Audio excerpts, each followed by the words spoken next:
Hi friends, welcome to my channel. ಇವತ್ತು ನಾವು hotel ಸ್ಟೈಲಲ್ಲಿ ರವಾ ದೋಸೆ ಹೇಗೆ ಮಾಡೋದು ಅಂತ ನೋಡೋಣ ಬನ್ನಿ. ನಿಮಗೆಲ್ಲ ಈ ವಿಡಿಯೋ ಇಷ್ಟ ಆದರೆ ಲೈಕ್ ಮಾಡಿ, ಸಬ್ಸ್ಕ್ರೈಬ್ ಮಾಡೋದು ಮರಿಬೇಡಿ. ಹಾಗೆ ಪಕ್ಕದಲ್ಲಿರೋ ಬೆಲ್ ಐಕನ್ ಪ್ರೆಸ್ ಮಾಡಿ ನಾನು ಮಾಡಿರೋ ಹೊಸ ಅಡುಗೆದು ನೋಟಿಫಿಕೇಶನ್ ಸಿಗುತ್ತೆ.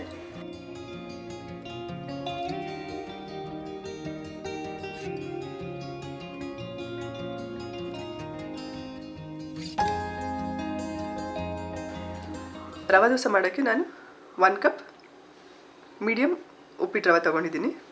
ಇದನ್ನು ಒಂದು ಬೌಲಿಗೆ ಹಾಕೋತಿದ್ದೀನಿ. ಅದೇ ಕಪ್ಪಲ್ಲಿ 1 ಕಪ್ ಅಕ್ಕಿ ಹಿಟ್ಟು ತೊಗೊಂಡಿದ್ದೀನಿ.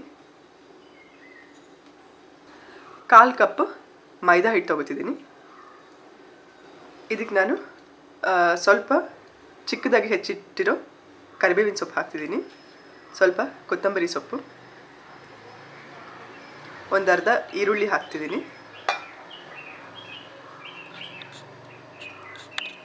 1 ಹಸಿರು ಮೆಣಸಿನ್ಕಾಯಿ ರೌಂಡ್ ಅಂತ ಕಟ್ ಮಾಡಿ ಇಟ್ಟಿದ್ದೀನಿ, ಅದು ಹಾಕ್ತಿದ್ದೀನಿ.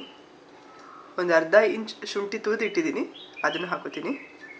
ಸ್ವಲ್ಪ ಕ್ಯಾರೆಟ್, ಒಂದು ಸ್ವಲ್ಪ ಜೀರಿಗೆ. ಈಗ ಇದನ್ನೆಲ್ಲ ಚೆನ್ನಾಗಿ ಮಿಕ್ಸ್ ಮಾಡ್ಕೊಳ್ಳೋಣ.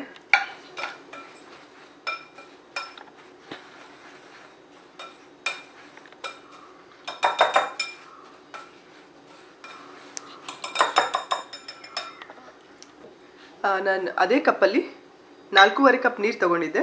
ಅದಕ್ಕೆ ಅರ್ಧ ಕಪ್ ಮೊಸರು ಹಾಕೋತಿದ್ದೀನಿ. ಇದನ್ನು ಚೆನ್ನಾಗಿ ಮಿಕ್ಸ್ ಮಾಡ್ಕೊಳ್ಳೋಣ.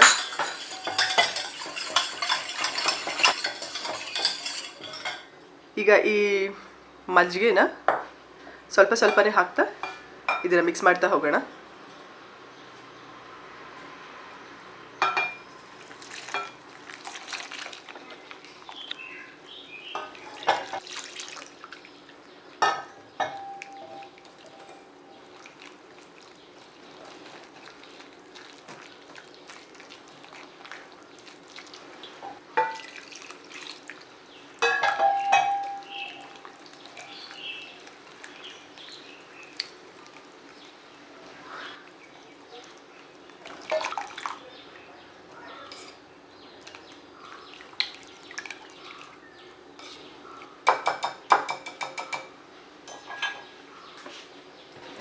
ಇದಕ್ಕೆ ಅರ್ಧ ಸ್ಪೂನ್ ಉಪ್ಪು ಅಥವಾ ನಿಮಗೆ ರುಚಿಗೆ ಎಷ್ಟು ಬೇಕಷ್ಟು ಉಪ್ಪು ಹಾಕೋತಿದ್ದೀನಿ.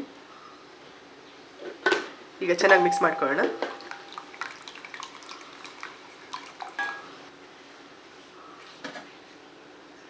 ನೋಡ್ಬೋದು ದೋಸೆ ಹಿಟ್ಟು ಎಷ್ಟು ನೀರಾಗಿದೆ ಅಂತ. ಒಂದು 5 ನಿಮಿಷದಲ್ಲಿ ಅದು ರವೆ ಎಲ್ಲ ಸೋಕಾಗಿ ಅದು ಒಂದು ಸ್ವಲ್ಪ ಗಟ್ಟಿಯಾಗುತ್ತೆ. ಆಮೇಲೆ ಇನ್ನೊಂದು ಸ್ವಲ್ಪ ನೀರಿನ ಕನ್ಸಿಸ್ಟೆನ್ಸಿ ನೋಡಿ ಅಡ್ಜಸ್ಟ್ ಮಾಡಿದರೆ ಆಯಿತು. ಈಗ ಒಂದು 5 ನಿಮಿಷ ಇದನ್ನು ರೆಸ್ಟ್ ಮಾಡೋಕ್ಕೆ ಬಿಡೋಣ. ಚಟ್ನಿ ಮಾಡೋಕ್ಕೆ ನಾನು ಒಂದು ಜಾರಲ್ಲಿ 1 ಕಪ್ ತೆಂಗಿನಕಾಯಿ ತುರಿ ತೊಗೊಂಡಿದ್ದೀನಿ. ಅದೇ ಕಪ್ಪಲ್ಲಿ 1/4 ಕಪ್ ಹುರಿಗಡಲೆ ಹಾಕೋತಿದ್ದೀನಿ. ಸ್ವಲ್ಪ ಕರಿಬೇವಿನ ಎಲೆ, ಒಂದು ಸ್ವಲ್ಪ ಕೊತ್ತಂಬರಿ ಸೊಪ್ಪು, ಸ್ವಲ್ಪ ಜೀರಿಗೆ, ಅರ್ಧ ಸ್ಪೂನ್ ಜೀರಿಗೆ ಹಾಕ್ಕೊಂಡಿದ್ದೀನಿ ನಾನಿಲ್ಲಿ.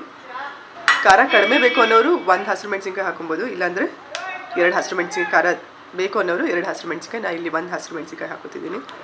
ರುಚಿಗೆ ತಕ್ಕಷ್ಟು ಉಪ್ಪು ಹಾಕಿ ಒಂದು ಅರ್ಧ ಕಪ್ ನೀರು ಹಾಕಿ ನಾನು ಈಗ ಇದನ್ನ ಮಿಕ್ಸಿ ಮಾಡ್ಕೊತೀನಿ. ನಾನಿಲ್ಲಿ 1 ಕಪ್ ತೆಂಗಿನಕಾಯಿ ತುರಿ ಚಟ್ನಿಗೆ ನಾನಿಲ್ಲಿ 1 ಕಪ್ ನೀರು ಹಾಕಿದ್ದೀನಿ. ತೆಳು ಬೇಕಂದವರು ಇನ್ನೊಂದು ಸ್ವಲ್ಪ ಜಾಸ್ತಿ ನೀರು ಹಾಕೋಬಹುದು. ತೆಂಗಿನಕಾಯಿ ಚಟ್ನಿ ರೆಡಿಯಾಗಿದೆ. ಈಗ ನಾವು ದೋಸೆ ಮಾಡ್ಕೊಳ್ಳೋಣ. ಹಿಟ್ಟು ನೋಡ್ಬೋದು ಮುಂಚೆಗಿಂತ ಒಂದು ಸ್ವಲ್ಪ ಗಟ್ಟಿಯಾಗಿದೆ ಅನಿಸ್ತಿದೆ. ಇನ್ನೊಂದು ಅರ್ಧ ಕಪ್ ನೀರು ಹಾಕೋತಿದ್ದೀನಿ. ಸೊ ಟೋಟಲಾಗಿ ನಾನಿಲ್ಲಿ ಅರ್ಧ ಕಪ್ ಮೊಸರು, 5 ಕಪ್ ನೀರು ಹಾಕ್ಕೊಂಡಿದ್ದೀನಿ. ಪ್ಯಾನ್ ಕಾಯ್ದ್ಮೇಲೆ ಒಂದು ಸ್ವಲ್ಪ ಇದ್ರ ಮೇಲೆ ನೀರು ಹಾಕೊಳ್ಳೋಣ. ಈಗ ಫ್ಲೇಮ್ನ ನಾನು ಮೀಡಿಯಮ್ ಇಟ್ಟಿದ್ದೀನಿ. ಈಗ ದೋಸೆ ಹಾಕುವಾಗ ಒಂದೇ ಸರ್ತಿ ಹಾಕಬಾರ್ದು. ರವಾ ದೋಸೆ ಹಾಕುವಾಗ ಸ್ವಲ್ಪ ಸ್ವಲ್ಪ ಇಲ್ಲಿ ಹೀಗೆ ಜಸ್ಟ್ ಎಲ್ಲ ಕಡೆ ಹೀಗೆ ಸ್ಪ್ರೆಡ್ ಮಾಡ್ತಾ ಹೋಗೋಣ.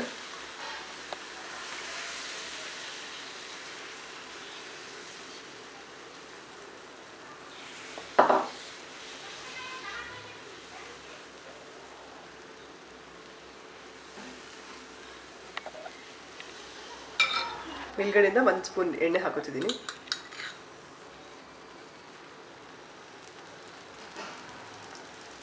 ಈಗ ಮೀಡಿಯಮ್ ಫ್ಲೇಮಲ್ಲೇ ಒಂದು 3-4 ನಿಮಿಷ ಎಲ್ಲ ಸುತ್ತ ಬ್ರೌನ್ ಆಗೋ ತನಕ ಬೇಯಿಸ್ಕೊಳ್ಳೋಣ.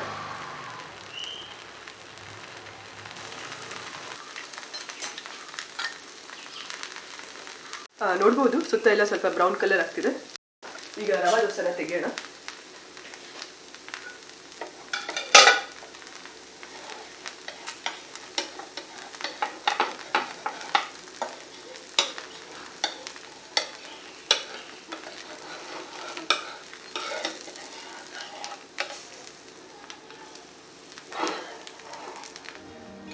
ನೋಡ್ಬೋದು ಎಷ್ಟು ಚೆನ್ನಾಗಿ ಕಲರ್ ಬಂದಿದೆ, ಫುಲ್ ಬ್ರೌನ್ ಹೋಟೆಲ್ ಸ್ಟೈಲಲ್ಲಿ.